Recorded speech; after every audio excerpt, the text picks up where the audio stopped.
A two-state solution, then, remains the best path, we believe, toward a durable peace. When this conflict ends, Hamas cannot control Gaza, and Israel must be secure. Vice President Kamala Harris in Dubai making those comments at the World Climate Conference. Harris added, quote, "The Palestinians have a right to dignity and self-determination," as Israel and Hamas war resumed following a 7-day ceasefire.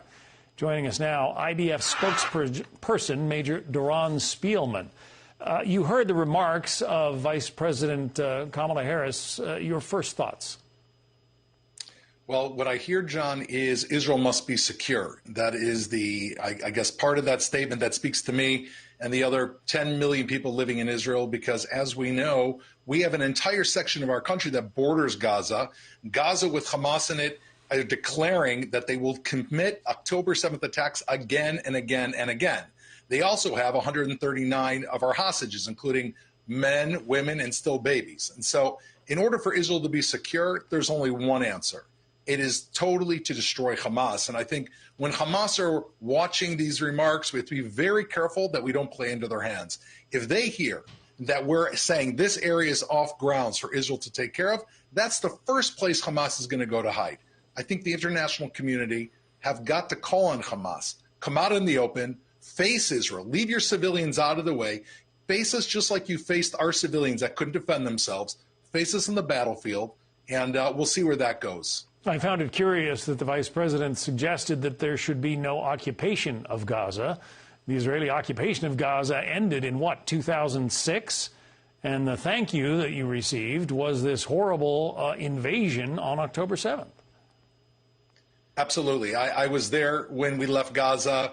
I saw my friends and family being taken out of Gaza. And I remember looking up at the sky as the last Jewish people left Gaza 17, 18 years ago, and those bombs started falling on Israel, the rockets. And at the time, it was so early, we said, why would they do this? They just got what they wanted. And it became clear, and of course it became super clear on October 7th, that Hamas, it's not about having Israelis in Gaza or not. It's about destroying Israelis, destroying the state, and destroying the Jewish people. That has clicked. We are all aware of that in Israel today. And wherever Hamas is, we are going to find Hamas and eliminate them while trying our best to protect and not injure the civilian population in Gaza. It's not easy. That's our job, and that's what we have to do in order to survive here.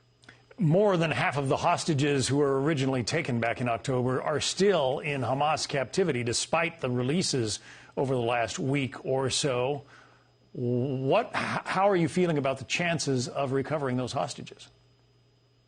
Well, look, the truce agreement broke down when Hamas began firing rockets at Israel. That was obviously their sign that they wanted no more of the truce and did not want to return our people to Gaza. I can tell you that from our perspective, Hamas will only give up Israeli hostages if they feel they have no choice. For them, these people, these men, women, and babies are not humans. They're simply bargaining chips. If we continue militarily to press Hamas to the wall, and they feel that existentially they're about to be eliminated, that's when we have a chance of getting our hostages back. The military campaign goes together with releasing our hostages, and we are fully dedicated right now, the state of Israel, the IDF, our soldiers, which are families of Israel, to eliminating Hamas, and we're going to do our best to bring home our people. Major Doron Spielman of the IDF, thank you. Thank you.